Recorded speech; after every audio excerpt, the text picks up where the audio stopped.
In life, the most painful betrayals don't always come from strangers. Sometimes they come from the people who were supposed to love you the most. This is the story of Madeline Carter, a woman who walked through fire not just to survive, but to find the truth of who she really is. Her journey is one of pain, betrayal, love, and the rediscovery of what family really means. Before we begin, don't forget to like this video and write in the comments from which city you're listening. If you've clicked subscribe, may God grant you health, heal you from every illness, and bless you with overflowing wealth. Share this story with others.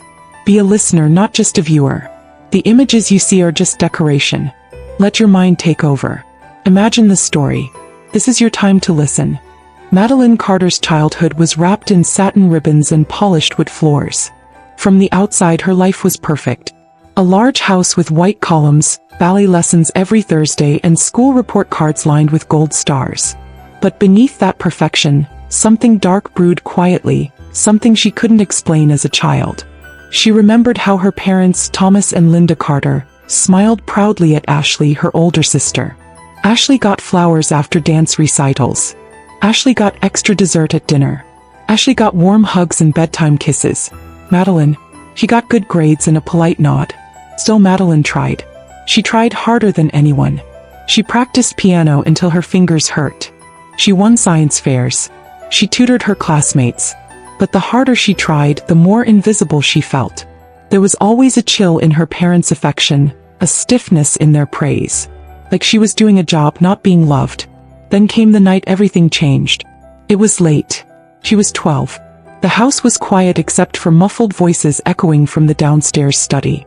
She had gone down to get a glass of water, but paused when she heard her name. Her parents were arguing. The kind of arguing that made her stomach twist into knots. "She's not our real daughter, Thomas. You treat her like she belongs here. She is ours legally. But I don't feel it either. You see how she looks at us? It's not the same." Madeline froze. The glass slipped from her hand and shattered on the floor. She didn't remember running back to her room, but she remembered locking the door behind her. That night, she lay under her blanket, holding her breath, not from fear, but because something in her had cracked. She was adopted. A secret no one ever told her. And suddenly the pieces started to fit. The distance, the preference, the coldness. From that night on, everything changed. She still smiled, still did her homework, still attended every lesson. But she began to build walls. Tall ones. Invisible to everyone else but real to her. She no longer expected praise. No longer hoped for warmth. She stopped asking to be seen. By the time she was 15, Madeline had mastered the art of pretending. Pretending she didn't notice when Ashley got special treatment. Pretending the silence from her parents didn't hurt. Pretending she didn't cry herself to sleep some nights, wondering who her real parents were. In silence, she promised herself, one day she would leave this house.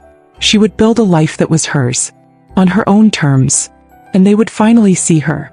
Time passed, but the silence inside Madeline Carter only grew louder. By her early 20s, she had left the Carter household behind, physically at least. Emotionally, some part of her had never stopped standing behind that closed bedroom door. Madeline threw herself into achievement like it was oxygen. At college, she was the kind of student professors remembered by name. Focused, bright, relentless.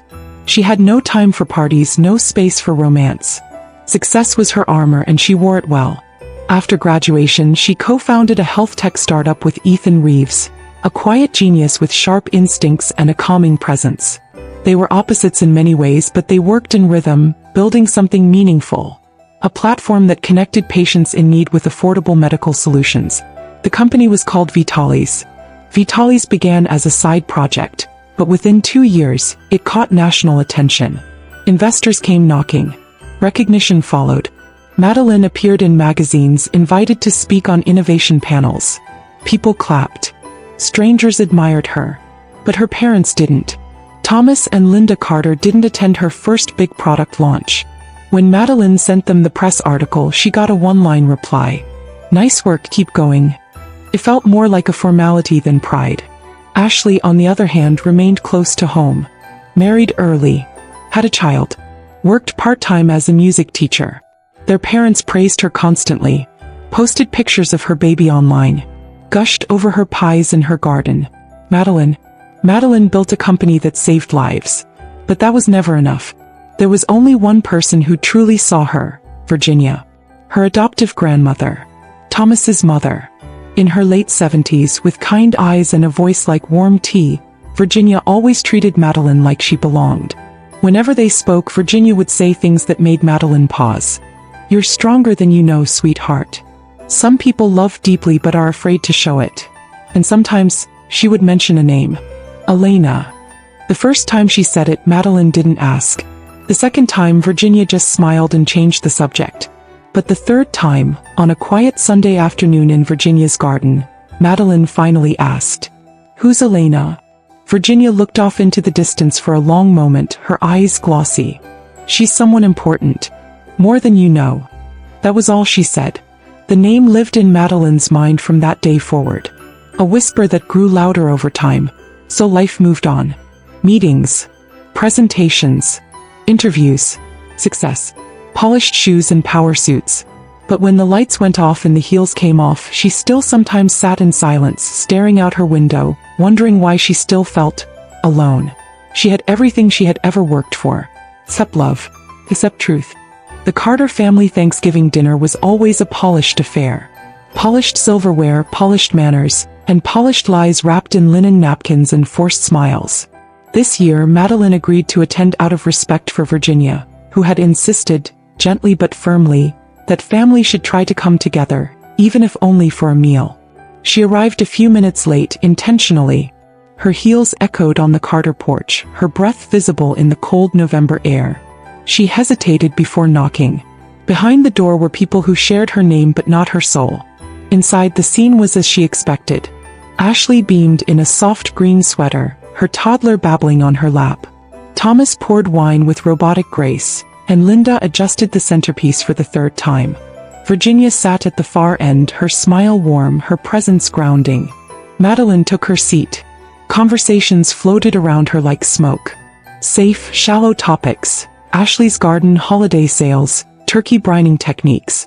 She stayed quiet, sipping her wine, cutting her food into perfect bites. But it happened quickly. Ashley turned to Madeline and said with a sweet, naive smile, "I'm so glad you could take a break from saving the world to join us. Must be exhausting playing superhero." It was meant to be a joke. But it landed like a stone. Madeline looked up, her knife halfway through the stuffing. Then Thomas added, "We're proud of your work, of course. But you do tend to make everything about yourself." Linda didn't say a word. She just sipped her wine and looked away. And that was it. Something in Madeline snapped. She placed her fork down, folded her hands, and for the first time in years she didn't hold her tongue. "You know, I've spent my entire life trying to earn your approval. I built a company. I won awards. I worked until I couldn't feel my hands. And all I've ever wanted was to be seen. Just once. Like you see Ashley. Like you used to look at her when she played the piano, or when she painted the walls with her crayons and you still smiled." Thomas stiffened. Ashley looked down. Linda's face froze. "I know I was adopted," Madeline said, her voice steady. "I've known since I was 12. I heard you say I wasn't really yours. I never said anything because I kept hoping maybe if I worked hard enough I could still belong. But I don't. I never have. And tonight, I'm done pretending." Silence filled the room. Thick and suffocating. Virginia's eyes glistened, but she didn't interrupt. She just reached out and touched Madeline's hand under the table. That was all the confirmation Madeline needed. She stood up. "I didn't come here to fight. I came for her." She nodded toward Virginia. "But this is the last Thanksgiving I spend in this house." She walked toward the door, pausing only to grab her coat. Before she left, she looked back once. Ashley looked stunned. Linda looked furious. Thomas had already picked up his wine again. Only Virginia was watching her. And Virginia smiled. Winter came early that year, blanketing the streets in slick ice and brittle wind. Madeline barely noticed. Her days blurred together in meetings and product reviews. Her nights passed in quiet solitude, the silence of her apartment louder than ever. It had been 3 weeks since Thanksgiving. 3 weeks since she walked out of that house and never looked back. Virginia called once just to check in. They didn't talk about that night. They didn't have to. Her voice was enough. Madeline worked late that Friday. The office was nearly empty when she finally shut her laptop and stepped into the icy dark. Snow fell in sharp diagonal lines, the streetlights painting them gold. She didn't mind driving in the snow. She liked the quiet of it, the way the world seemed to hush. But that night, the silence turned violent. She was halfway home, turning onto the highway ramp, when the car in front of her swerved suddenly. Her eyes widened. She hit the brakes, but the road was slick, her tires slipping. The world tilted. Her car spun once, then twice. She couldn't scream, only hold the wheel as metal shrieked and glass shattered and darkness swallowed her whole. When the paramedics found her, Madeline was unconscious, her pulse faint. The dashboard was crushed, one leg pinned. Blood trickled from her temple. The snow kept falling gently now, like nothing had happened at all. At the hospital, the emergency room buzzed into motion. Vitals were stabilized. Scans ordered. Tubes connected. A name was pulled from her records. Thomas Carter, listed as her emergency contact. The nurse made the call. Ray. When Thomas finally answered, his voice was cold and curt. "She's in critical condition," the nurse explained. "We need authorization for certain procedures." There was a pause. Then Thomas said, "She's not really our daughter. We're not responsible for her care." The nurse blinked. "She listed you as next of kin. That must be a mistake." Another voice joined. "Linda. We don't owe her anything. Do not contact us again." The call ended. The nurse stared at the phone, stunned. The attending physician, Dr. Rowe, watched quietly from across the room.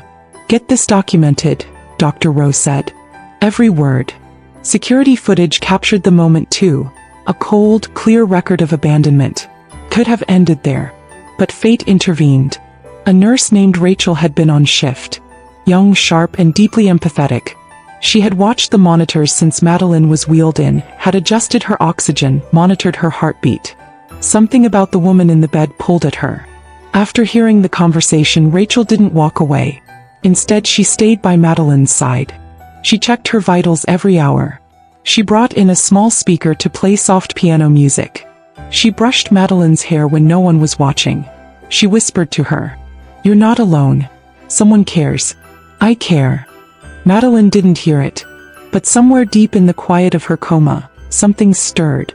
3 days passed. Madeline Carter lay motionless beneath warm sheets, her face pale, her breaths mechanical and shallow. The machines beeped in rhythm with her fragile pulse. Nurses came and went. Doctors reviewed charts. But one person never left her side. Even during breaks, Rachel stayed nearby. She told Madeline about the weather, about the birds on the windowsill, about the time she accidentally mixed up 2 bags and gave someone double electrolytes. She laughed softly at her own stories, hoping somewhere Madeline could hear. On the morning of the 4th day, Rachel took a chance. She searched Madeline's phone. Not to invade her privacy, but to save her life. The screen was cracked but functional. With gloved hands, she opened the contacts. She didn't bother with Thomas or Linda. She scrolled, eyes scanning for anything. That's when she saw a name, Ethan Reeves. Rachel called him. He answered on the 3rd ring. "This is Ethan. Mr. Reeves. I'm calling from Ridgefield Medical. You're listed as a contact for Madeline Carter." Silence. "Is she all right?" he asked quickly. "She was in a car accident. She's stable but in a coma. We've been unable to reach her listed emergency contacts. You're the only one who picked up." Ethan didn't hesitate. "I'm on my way." He arrived 2 hours later, wearing the same gray coat he always wore to late meetings. His eyes were red from the cold and from something else. Panic. Rachel met him in the hallway. "She's unconscious. She has a broken leg, fractured ribs, and head trauma. But her vitals are holding. But I also need to tell you something." She explained everything. The phone call to Thomas and Linda. Their words. The security footage. Ethan didn't speak. His jaw tightened. He looked through the glass window at Madeline's sleeping figure, her skin pale against the white of the pillow. He stepped inside. For a moment he just stood beside her. Then he leaned forward and whispered, "You are not alone." By the next morning, Ethan had signed the authorization papers. He spoke to hospital administration, covered all medical expenses, and assigned himself as her temporary legal proxy. Then he opened his briefcase and pulled out a folder. He turned to Rachel. I need you to see this. Inside were documents, legal drafts, financial statements, and a small notebook filled with Virginia's handwriting. Rachel skimmed them. Her eyes widened. You knew about this, she whispered. Not all of it, Ethan said, but enough. Her parents were planning to file for conservatorship over Madeline's assets. Her company, even her shares in Virginia's estate. They were waiting for something to go wrong. And now it has. Rachel looked at him, her voice soft. They tried to take everything while she was unconscious. Ethan nodded. But they're not going to win. Not this time. That night he stayed at the hospital. He didn't leave until the nurses made him. And when he finally did, Rachel stayed. She sat beside Madeline in the dark. And for the first time in days, the monitor's beeping quickened. Just slightly. The snow outside the hospital had started to melt. Tiny streams trickled along the sidewalks, washing away winter's grip. But inside room 407, time moved differently. Madeline stirred. It happened in the middle of the night, just after the nurse's shift change. Her fingers twitched first. Then her eyelids flickered. Rachel, half asleep in the chair beside her, opened her eyes just in time to see the faintest movement of Madeline's lips. He called the doctors. By sunrise, Madeline had opened her eyes. The world was blurry. The ceiling unfamiliar. The lights too bright. But then she saw Rachel. And Rachel smiled through tears. You're safe, she said softly. You're in the hospital. You were in an accident. But you're going to be okay. Madeline's throat was dry. Her voice cracked. Why are you here? Rachel reached for her hand. Because they weren't. The recovery was slow. Painful. Frustrating. But Madeline was no stranger to hard roads. And she wasn't alone anymore. Ethan visited every day, bringing her updates on the company and her medical progress. Rachel remained a constant presence, more than a nurse, a friend. The staff began calling them the triangle behind closed doors. 3 people bound by something deeper than duty. 10 days after waking up, Madeline received a letter. It arrived in a cream envelope, hand-delivered by a sharply dressed man named Gregory Miles. He introduced himself as Virginia's lawyer. She asked me to bring this to you if anything ever happened to her, he said. Madeline sat up slowly, hands trembling as she took the letter. Gregory waited outside as she opened it. The paper smelled faintly of lavender. Her grandmother's handwriting was steady, elegant. My dearest Madeline, if you are reading this, it means I am no longer there to tell you the truth in person.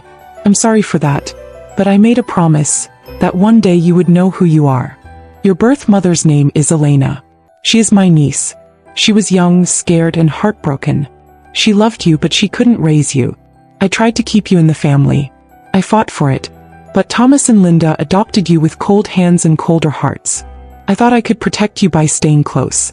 I see now that wasn't enough. You deserve better. You always did. I love you. Always. Virginia. Tears blurred the ink. Madeline folded the letter slowly, pressing it to her chest. Rachel stood beside her, quiet, watching. Gregory returned to the room and offered a second item, a USB flash drive.